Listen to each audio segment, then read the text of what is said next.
want to tell you about two different things. The first part is my excitement over having my daughter surprise us and come out for the week of Thanksgiving.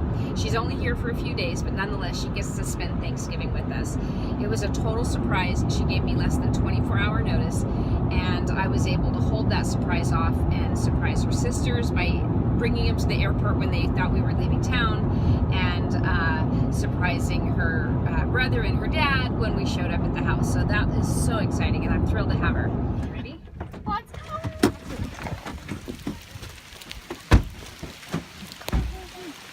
It's raining.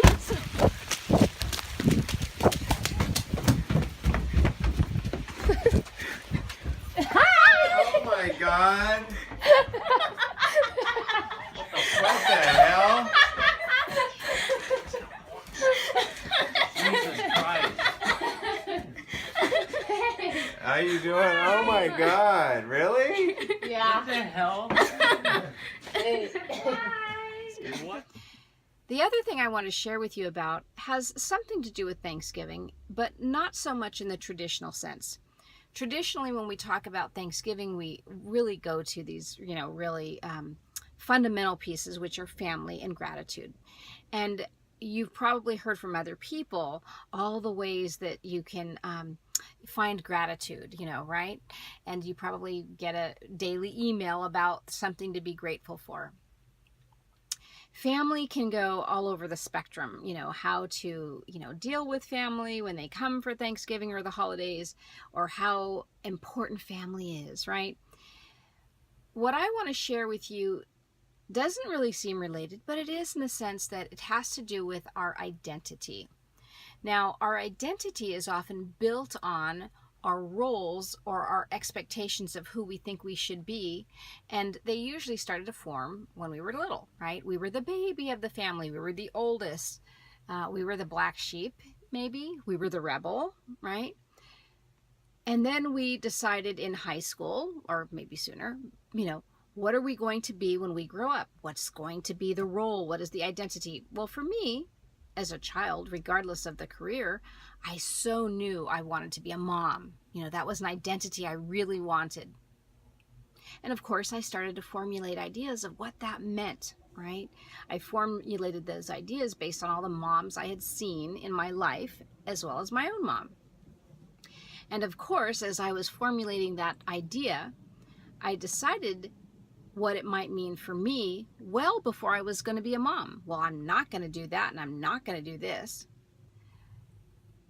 As I became a mom, not just to the first, but to the second, to the third, to the fourth, those identities started to shift. Now, I'll share with you a little bit about why. The first is that we are, of course, these unlimited, multidimensional beings. And what we do with these identities is we play a role, we play a part of our lives. We experience what it's like to be a certain this, that, or the other. You probably have a lot of this, that's, or the others that you are, right? But as we experience these roles, it gives us a sense of our true self. So as I was experiencing what I thought it was, to be a mom, as I was generating ideas, that was showing me one sense of myself. And as I grew into the roles of being a mom of each of my own children, it became something different. More importantly, it has evolved. So what I'm looking like as a mom today is very different than it will be in 10 years from now.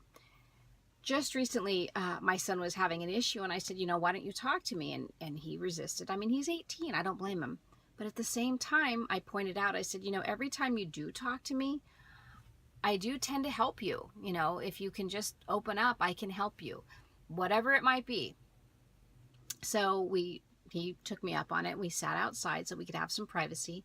And the first thing he said was, well, you're probably going to get mad. And I said, I always get mad. That's who I am. I'm passionate.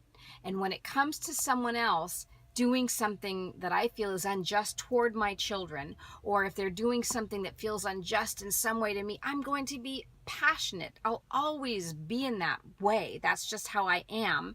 And I always calm down. I always come back to reason, to love, to truth, right? So if you can just, work with me here and let me have that moment of frustration, then we can go forward. But I'm not going to promise you I'm not going to get mad. Interestingly, what he shared with me was not a big deal and I didn't get mad. It was actually kind of sweet, but nonetheless. And how does this relate to Thanksgiving? When we're around family, when we're trying to find gratitude, what happens is, first of all, people project a lot of things on us. So when we're around family, they're going to expect, oh, mom is always like this, or, oh my gosh, this family's like that. In all honesty, our own greater family, my husband's side of the family, has stopped inviting us, right? We're not really part of the family anymore. And I think a lot of it has to do with, oh, they're very much like this. Okay, fine. So we don't fit into a box. We don't watch television. We don't consume on Black Friday or anything like that. And we are a little bit off the grid, and it makes it uncomfortable for people to be around us. I understand that. And then also with gratitude, it's like, oh, I should be grateful I'm a mom. I should be grateful I have these lovely children. Yeah, gratitude is there. And yet, it doesn't have to be tied into my identity. In other words, I don't even need to have these identities. They're just words. They're just ways for me to understand myself, for people to understand me to some degree, but they don't necessarily know me. I'm a very different mom than all the moms in my husband's side of the family. And yet we have some common things. We love our children fiercely, just in different ways. We show them in different ways. Food for thought. I just thought that it was something that would be coming up for you for Thanksgiving, for this week, for the holidays as they approach, because not only are we now expected to be these bigger beings than we thought we were, and I don't mean expected in terms of societal's expectations, but inwardly. We can feel that surge in us growing. You're feeling it. You're feeling that call to say, who am I and what am I? And as you do, all these identities are going to come up to you, and they're going to show you what you've been labeling yourself as and how they can morph, how they can change, how you don't have to be stuck to them, how they want to expand. And in essence, how you can then emerge through all of that. Anyway, we'll talk when we feel so inspired. It was a really lovely Thanksgiving. I enjoyed having my daughter out, and the time went by oh too quickly. She was here for less than 72 hours and is already back in her college town and doing her studies, and I'm back at doing my life as a woman who wears many hats. And it was interesting because at Thanksgiving we had some friends over. A friend of mine has a daughter and son who are about the same age as my oldest two. And it was funny because the topic of identity actually came up. And she was commenting about how she's not sure what she's going to be doing or how she's going to experience her life with, her youngest one, who's a year and a half away from graduation, moving out and becoming his own person. And it's interesting because when we so attach ourselves to our identities, we really believe that they are us. And there's nothing wrong with that. There's no judgment about that at all. In fact, I absolutely love my identities. I love, knowing my momness and my wifeness and my, mysticness, right? Those are all just names and identities that I feel at this point proud to carry, right? Then there are those that I kind of go, oh, I can't wait till I get rid of that identity.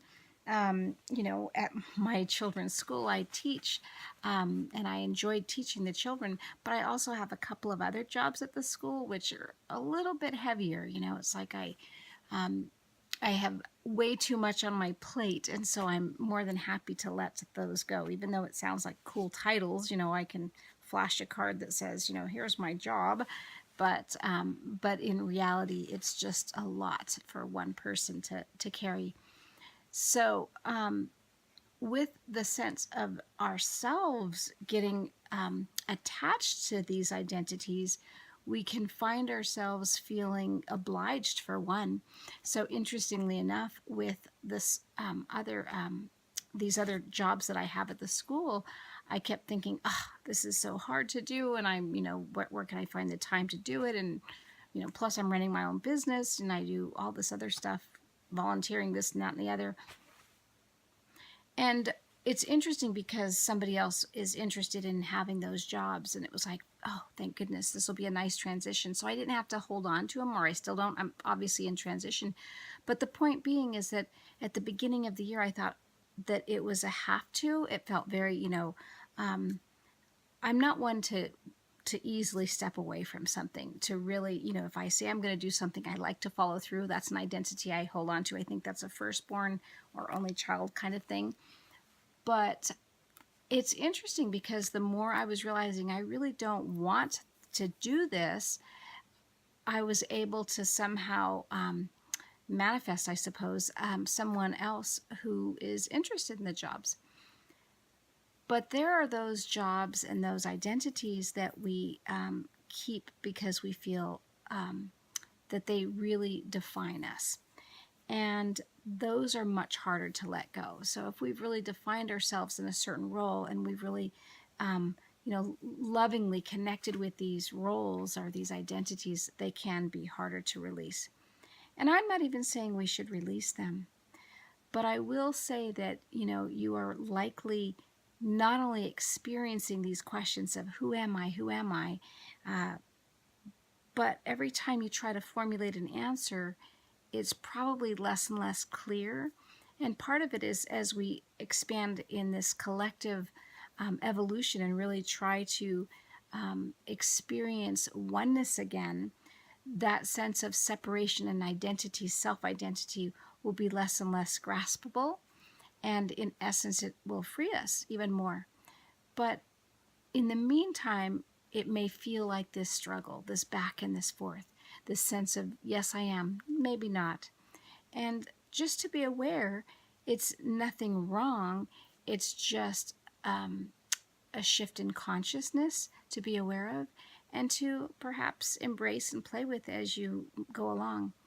So in that regard, as the new year comes, perhaps look at ways that you are planning to experience your new self in the new year, because we always want to recreate our identity or ourselves in some way. The weight loss, the stop smoking, the, goals and dreams for our, vision board and such. But so many of those things that we want to achieve are so tied into who we think we are. And in essence, we aren't any of those, really. The last bit that I want to say about identity is really more of an exercise that I thought you could try. And I remember years ago, I read the book Sacred Contracts by Carolyn Mace, and it was a good read. And it was all about identifying our archetypes, right? There was more to it, but there was this aspect about archetypes. And it was really fun to look at what my archetypes might be. As well, growing up in a household that was really all about the New Age metaphysical stuff, I learned very young that I was a Libra and that my mom was an Aries, and just about every sign of everybody I knew, because that was a way to understand and label. As well, I did school in college. I did a test that was personality to see what jobs I might like, and I came up as an ENFJ or something like that. And I recently did that same test on Facebook, and I think it was the same. And all of those can point a direction perhaps to me to say, oh, you really might be good at doing this, or maybe you have this kind of a tendency. Knowing that, I'm a Libra, my mom decided when she raised me to always show me both sides of the story. Her concern was that if she only told me one side, automatically to balance things out, I would pick the other. So she was always trying to be as fair as she could. And of course, as a Libra, I've learned that life isn't fair, and that's been a really tough one to take in, but nonetheless. So in this exercise, what I invite you to do is to write a list of all the things that you identify yourself as. It could be as simple as, mom or sister or father or friend. It could be a little more metaphysical, Aries, whatever. Enneagram, I've never done that one. I need to do that one, I guess. Whatever that might be. And as well, you can even list some aspects of things you like, so you have a sense of, how you identify or how you categorize or how you label yourself. The other thing you could do is maybe make a list of things you used to be that you no longer identify with. So I'm no longer a student, right? I'm no longer a child. I may be an adult child, but I'm no longer a child. And the reason I'm wanting you to look at these lists and to create them, the first being is that when we have an identity that is very strong, it'll probably show up at the top of the list. Most of us aren't so neurotic that we're going to make this list an alphabetical one, but you are invited to do so if that is something you want to do. But those ones that come to the top are the ones that you probably identify with first and foremost. When those start to morph, sometimes we can fear that we are losing who we are, that we no longer count, that our purpose no longer matters. By looking at the other list, and you see what you used to do or you used to be, you'll see that you change, that we all change. Things change in our lives. And you can probably even feel the sadness. Like, let's say one of those identities was daughter, and both of your parents have since passed on. There may be some sadness in there that you are no longer a daughter to alive people.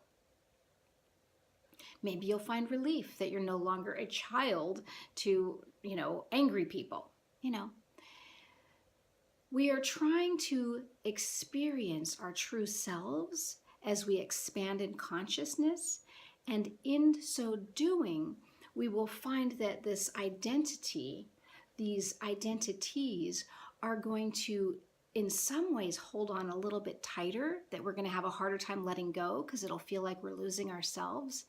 But in some ways, as they shift, as they lighten, as they morph into, not much of anything, or maybe the list gets smaller, we go, and we experience more freedom, and we experience more of our essence. Enjoy being you in all of your identities, and we'll talk again next week.